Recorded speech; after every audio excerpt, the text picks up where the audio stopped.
Hi there. Today, I'd like to demonstrate how to make this ho ho ho bench pillow with applique letters. I received the pattern from Primitive Gatherings. I actually downloaded it from Lisa Bonjean's blog. And here are the instructions. And then here is the word ho that I'm going to duplicate on my scan and cut so I can have all three ho ho ho. You can certainly make the letters by hand using a light box if you'd like to do that, but I'm going to use my scan and cut because my scan and cut is easier once I get it set up and does really nice cuts. You are going to need a 24-inch zipper. You're going to need a yard of flannel, and I have the black and red buffalo check that I think is real cute, so I'm going to use that. Then I also have my white flannel for my letters. Of course, you can use any color flannel you want to use. And then I'm also going to use this Heat and Bond light, and I'm going to show that to you so you can see it. And this is a fusible, and you'll need this for the letters. Whether you do it by hand or whether you do it on the scan and cut, you're going to need the fusible. I'm also going to machine applique the letters or the words onto the pillow front. I'll show you how to do that. Lisa Bonjean talks about doing this by hand and using wool letters. I chose not to use wool because it's hard for me to get here. Flannel is much more readily available for me. I also would like to show you how to do this invisible zipper. I think it's really, if I can unzip it. There you go. And there's my pillow form. And I'll show you how to make a pillow form as well. You can buy or make one of these. The pillow form is an 18 by 30. That's what the pattern calls for. You can certainly buy one if you'd like. But if you make your own pillow form, you can make your own size pillow. You don't have to be stuck with whatever the pillow form at the store limits you to. So hopefully we'll have fun making this. Join me. And I'm going to flip my front part of my fabric over. And I have previously cut out a piece of SF101, which is, it's a fusible on one side, and I'm going to lay it on the back side of the front of the pillow, because when I tack the letters down, or when I do the applique for the letters, I want a fusible, or I want an interfacing that will help stabilize the fabric as I do the applique. You can probably do it without some type of a interfacing, but I think it's more stable, and I think it will be a cleaner looking product when you get it done.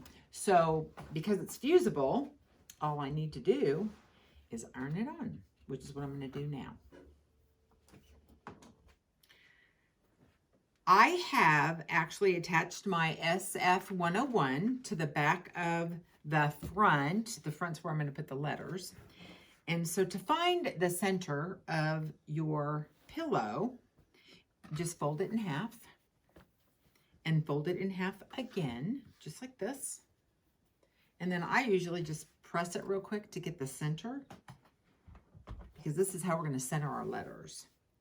And then I open it up, and I've got like a white chalk kind of marker right here that I'm going to use. I'm just going to mark it so I can see it. The fabric is pretty dark, and I want to make sure I can see it. Now, I really like the black letters on this. I prefer them. The problem with the black letters is you can't see the middle of the O when you put it on, because sometimes this little black square covers up the middle of the O. So I've chosen to use the white. So I usually, in the middle here, I've got my middle right here. So the word, the middle ho needs to go in the middle of the pillow. So as I organize my letters, I'm going to put those on, and I'll be right back. Okay, I have all of my words placed on the front of the pillow, one of the things that's nice about using this fabric is because it's easy to line this up. So if you're using a solid, you'll have to do a little bit more measuring. So when you're pressing your letters down, be careful that you don't move the iron around much, that you just kind of hold for, I don't know, 5 seconds to make sure it is adhered correctly, but you don't want to move it around. It'll help keep it not fray as badly. And once you have these pressed down, then it's time to go to the machine and do the applique. So now I'm going to demonstrate how I do an applique stitch on my machine. My machine is adjustable, so I have my length set at 1.8, and the length for this particular applique means the length of the stitch that goes over the edge of the letter. So I'm going to go ahead and start and show you how to do this. My recommendation is that you go slowly, especially around the curves, and you want to hug as close to that edge of the letter as you can.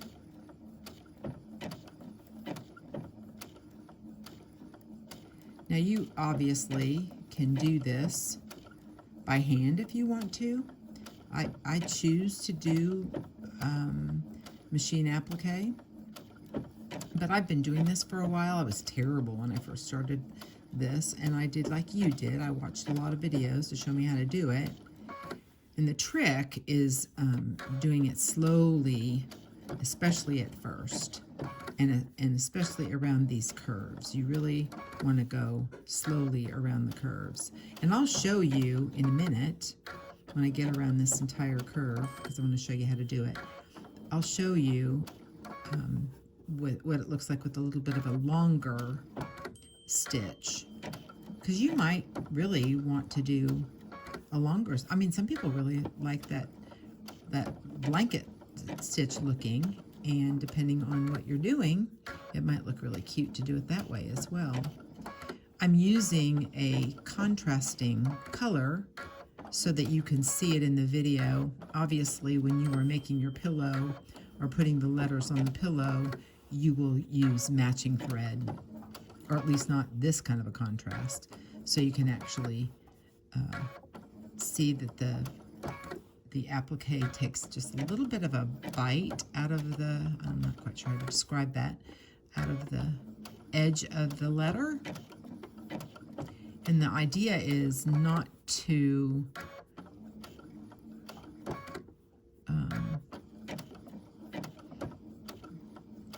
have it necessarily visible, but you're really protecting it from fraying when you wash the pillow cover, or if you get some heavy use, you've got dogs that lay on it, you want to be able to keep it kind of tacked down.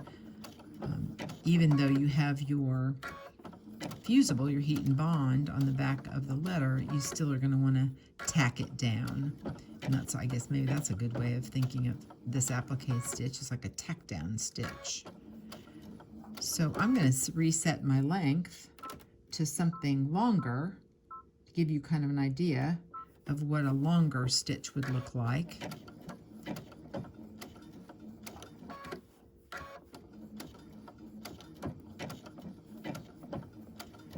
And that's not right, because the longer stitch is the length of stitch in between each bite. So now I'm going to adjust that as well. So I'm going to increase the width, and the width, I've increased the width and I've increased the length.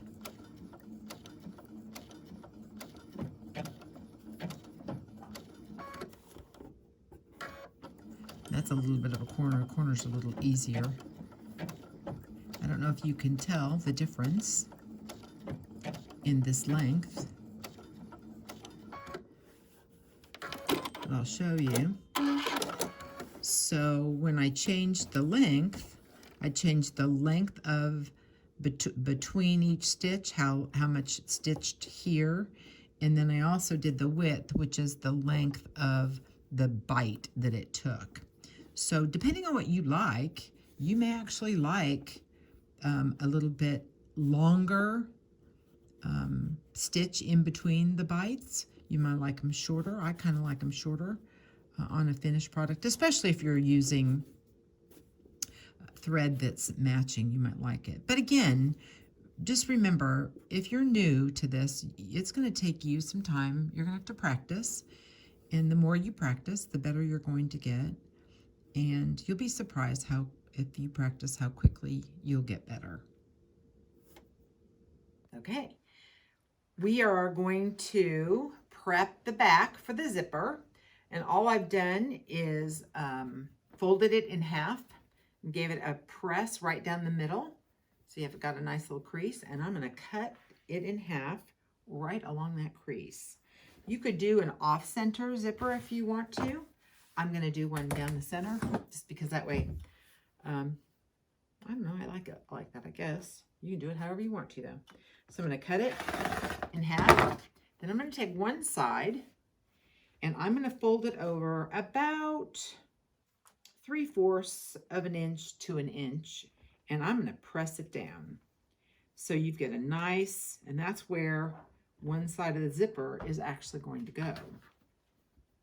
Once I press this down just like this, and that's, oh, maybe a little bit, yeah, it's about 3/4 to an inch. And then on the other side, I'm going to press it over an inch. This is where the hidden part comes in. I'm going to press it over an inch. And you know, you might want to use your starch because sometimes it helps it to really stay nicely. So I'm going to press it over, and I'm going to do it one more time. So we're going to have 2 folds on one side and 1 fold on the other side. And this is where the zipper is going to get hidden. Okay, perfect. I'll see you at the sewing machine. I'm at the machine, and I've got the zipper face up, and the side of the back that I've only folded over once. And I'm going to attach the zipper to the back, at least for the first time, for the first part of it. And then I'm going to set my length at a 2. You could vary that, but I like to do top stitch at about 2.5. And I'm using a zipper foot because, as you can tell, I'm going to run into that zipper head. And I try to do it as close to the zipper as I can. And you're just going to sew it all the way down to the end. I have finished sewing the zipper, half of it anyway, on the one side where I had folded it over just one time. So we're going to create the hidden part. I'm going to take the second half where I folded it twice, and I'm going to unfold it one time, and I'm going to then attach it to the other side of the zipper. That's what's going to create that hidden zipper. And I'm going to stick a pin in here real quick. Make sure you even up the sides as much as you can. We're going to end up cutting some of that off, so it's probably a non-issue. Matter of fact, I'd unzip this well, you don't have to do that yet. You can do that in a few minutes. So I'm going to go ahead and pin this, just like that. At least to get my seam allowance correct. Hopefully you can see this. And then put this under my zipper. I'm going to have to change my foot. And actually I have the kind that will go on either side of my presser foot, if I can get it on there. And to avoid the head of the zipper, I'm going to try to start far enough over. And hopefully you can see this. And I'm going to start to sew. I'm going to back up, give it a little, back it up a little bit. And then I'm going to go ahead and go forward.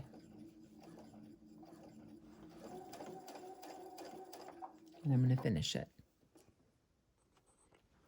Okay, so I have sewn the other side down, and see how it's invisible? Isn't that great? I love how that works. So now all I'm going to do is I'm going to top stitch on this side, and I'm going to increase my length to probably a 2.5 or 3, whichever one I think looks better. And then I'm going to top stitch this, staying as close to that zipper without going out. You can kind of feel it. And you may need to move your zipper head up and down just to make sure you get a nice even stitch line. And I'm going to do that, and I'll be right back. I have top stitched the invisible zipper, and that's what it should look like. So now what we're going to do, I've changed my foot, took the zipper foot off, and I want you to unzip your zipper just a little bit. You need to leave yourself a little bit of room, and we're going to reinforce the top of this here and also at the bottom. And I've got my length on about 2. You could do 2, 2.5, and I'm going to go in, I don't know, maybe about half an inch or so, and just reinforce, being careful to keep those 2 zipper halves as close as possible together. Now, we're using a plastic invisible zipper. I'm sorry, it's not invisible. We're using a plastic zipper. So you don't need to worry about it breaking your needle. Just go slowly.